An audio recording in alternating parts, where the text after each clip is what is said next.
Hello, today I'm wanting to do a quick Divine Feminine healing reading, and this one is going to be about how do we embrace our sensuality in a way that is supports our highest good and supports the highest good of others.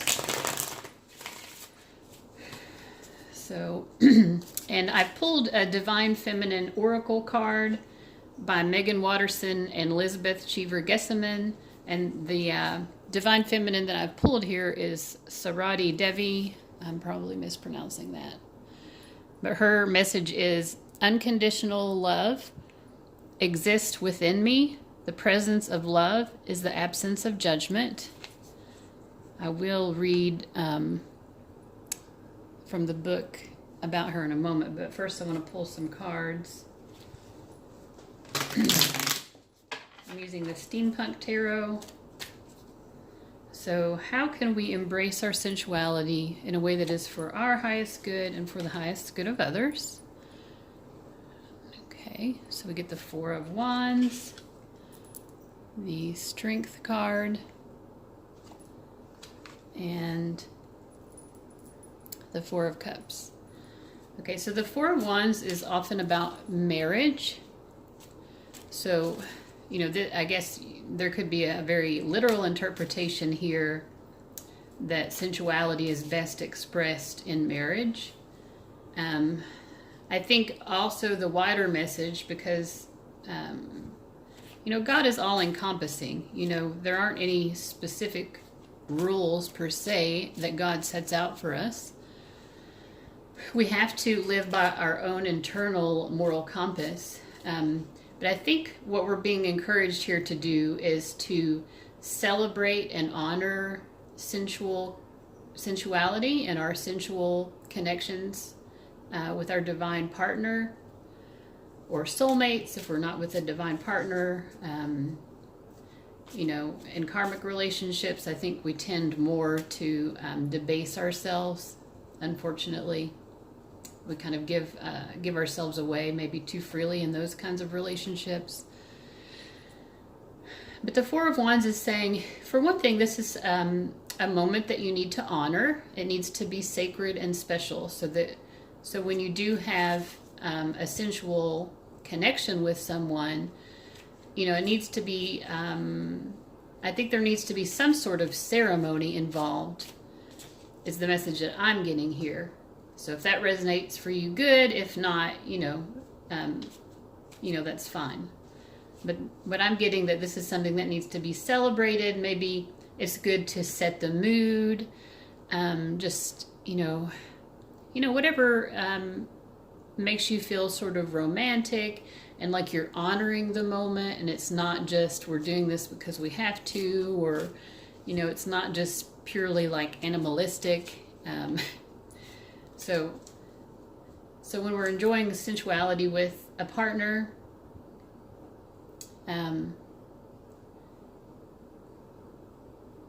or just in general, when we're enjoying ourselves as sensual beings, we need to really honor the moment and allow that moment to be sacred. We also see the Strength card, and the Strength card it often shows a woman who has tamed a lion. My little cat's meowing in the background, sorry. So we need to also be mindful of the needs of other people, including our partner, whether it's a divine partner that we're actually in a union with, or but anyway, we need to be mindful of the needs of others. Don't put our own physical needs or sensual desires above the needs of other people. And the Five of Cups, in this card, I'm going to hold it up so you can see it better. So we're asking, how can we honor, this card is kind of dark. It's got a guy at the bar and a woman, she feels kind of sad for him because she sees how sad he is. I think, part of this is also we need to approach sensuality in a way that we know is not going to hurt.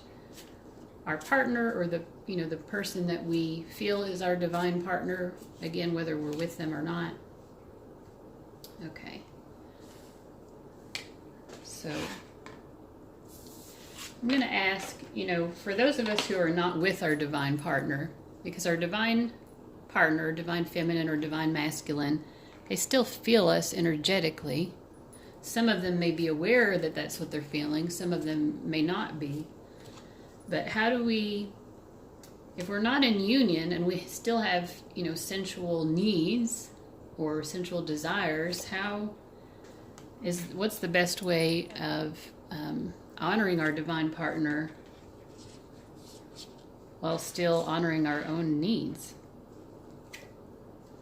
Okay. Okay, so the primary message I'm getting here is just to, just thinking of them,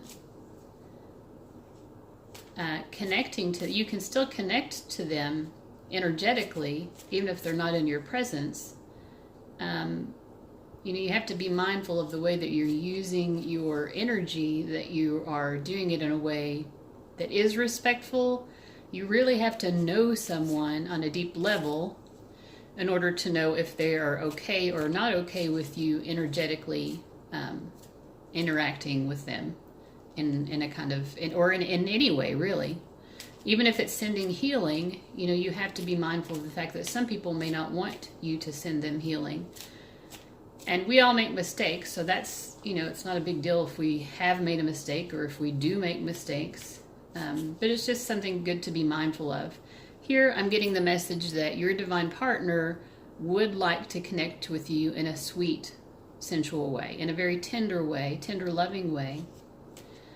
You are on the same wavelength with your divine partner. And, you reminiscing or thinking of them longingly, it does benefit them because it helps them to understand more what your union is about without them having to actually be in it yet.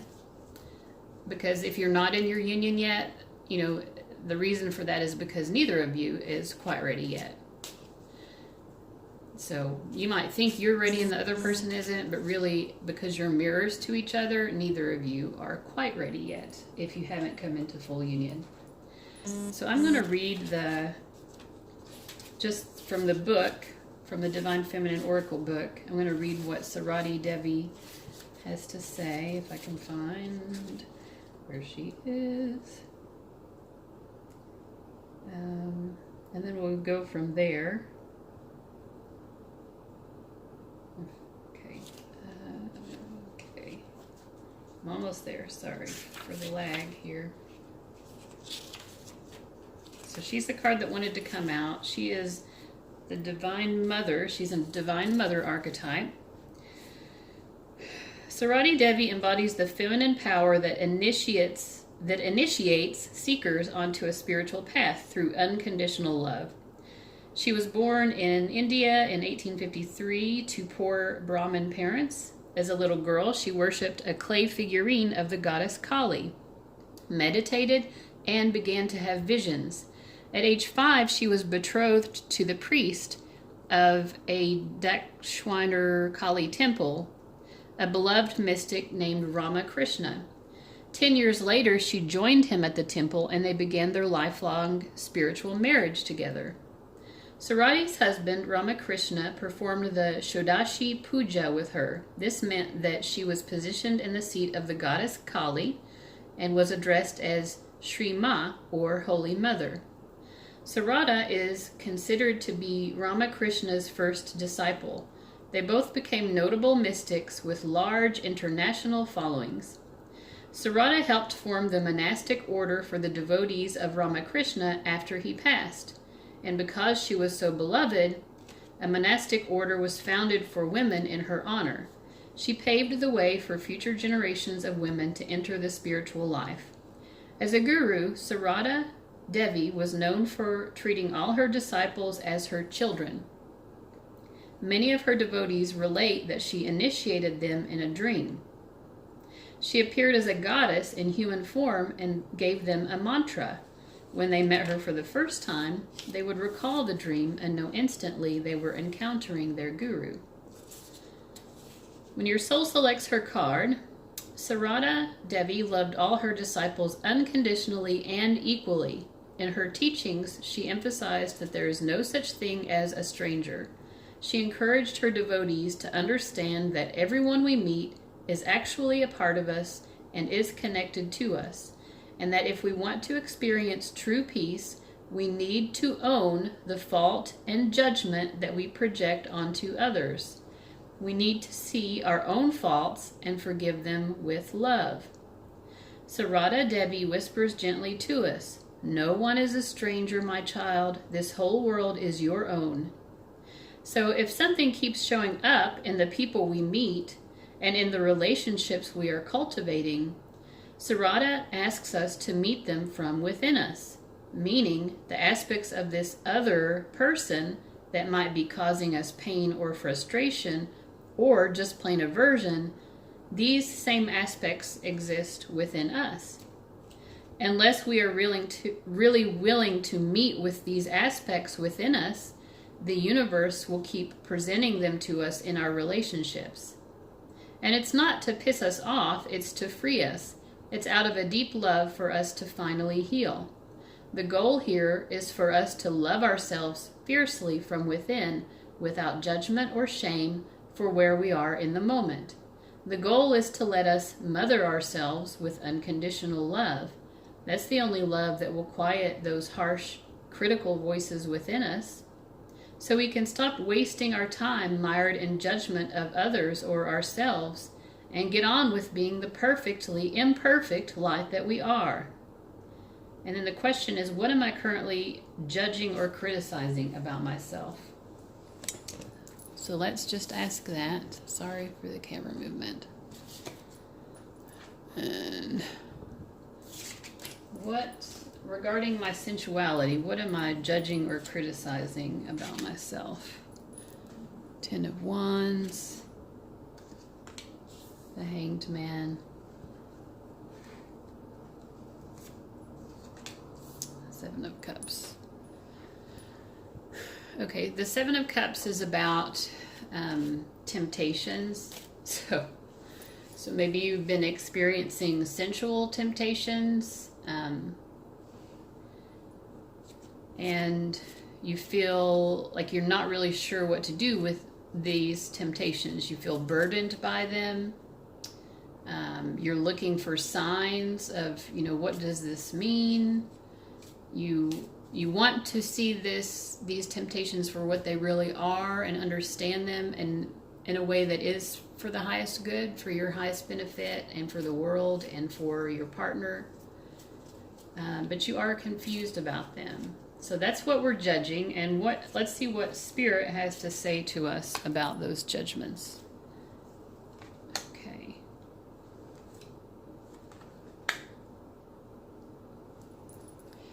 Okay, so for one thing, if someone really truly loves you and is really truly devoted to you, then they're still going to be peaceful even if you're having, I don't want to say deceptive, but even if your thoughts have been tempted, maybe you've just been tempted by thoughts of something that you think if your partner knew about it, they might be hurt by it. And they're telling you that unconditional love, which was a lot of what the message, it's on the very card, unconditional love exists within me. Unconditional love exists within me. The presence of love is the absence of judgment. So our divine partner still loves and accepts us, even if we have thoughts that we are judging.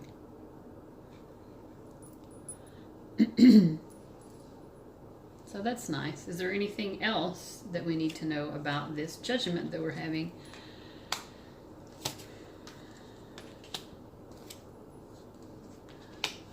Okay. So, second part of the message here is that, if we know what our goal is, what ultimately we want out of life, we can achieve those goals by making the right choices. So we have the complete power to make the right choices, no matter what tempting thoughts might come in our head. Ultimately, we're capable of making just choices. We have the Justice card here. We're capable of doing what's right, even if we have temptations. And maybe just one final message about that, and then I want to move on maybe to something else. And okay, so how can we forgive ourselves and have unconditional love for ourselves when we are having thoughts about sensual temptations, maybe temptations outside of our partnership or something like that? So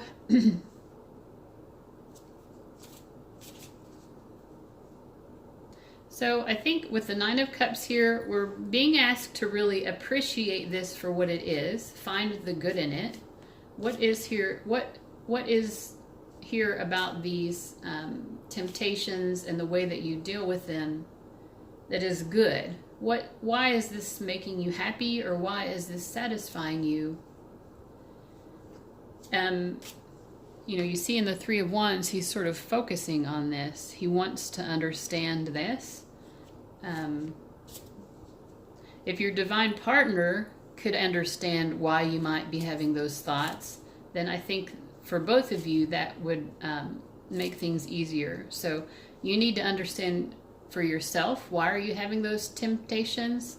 Are you looking for happiness somewhere else at some level? And if so, maybe that's something you need to discuss with your partner if you are in a union.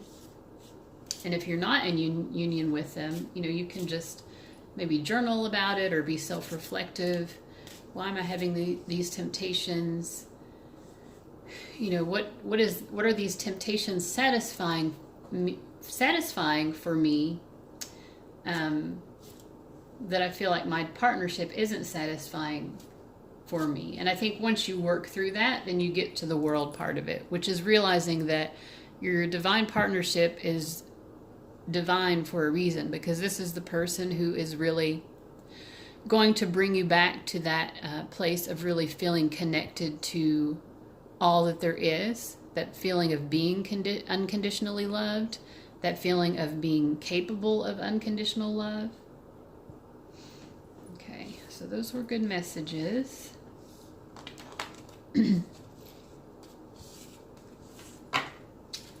So now I'm going to ask, what does our divine partner have to say to us about our sensuality?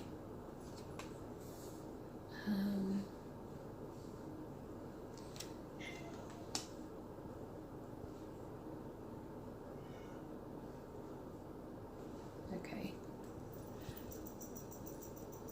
I'm just going to pull one more card here. Okay.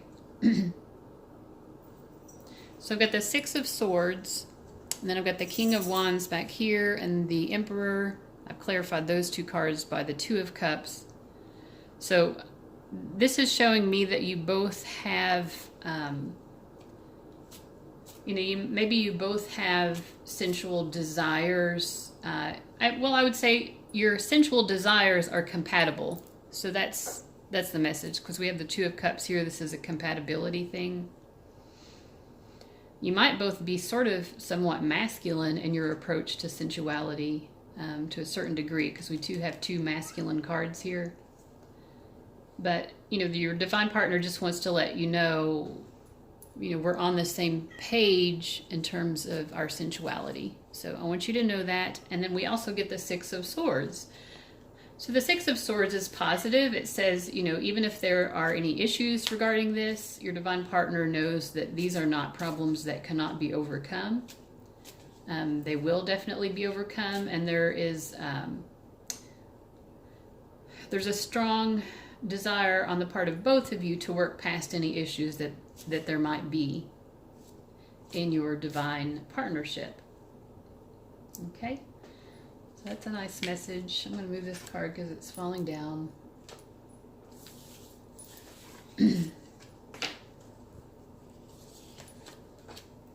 And Just want like a little love letter from your divine partner here regarding sensuality. And they're just saying, maybe you feel sort of like you're in a struggle with this. You're not wanting to fully embrace your sensuality because of some fear you have. And they're just saying, you know, just free yourself. Feel more free about your sensuality and be willing to express it in ways that work for you. You know, your divine partner, they appreciate about you that you're someone who needs freedom at a certain level. Obviously, they also want respect from you. But they know that they can't control your mind completely. They know that they can't control your heart completely or any aspect of you completely. That's not what love is. And so they just want to end this message by saying, you know, be open to the healthy expression of your sensuality. You don't need to fear that for my benefit, because I'm always going to love you. And I love everything about you. Now, obviously, you shouldn't be acting in ways that you know would be hurtful to your divine partner, but they are saying that you can just allow yourself to experience your sensuality and be okay with having a sensuality even with when your partner isn't necessarily present. So anyway, I hope that anyone viewing this got something of benefit out of this reading. If so, let me know in the comments, like and subscribe, and I hope you have a wonderful, blessed day. Thank you so much.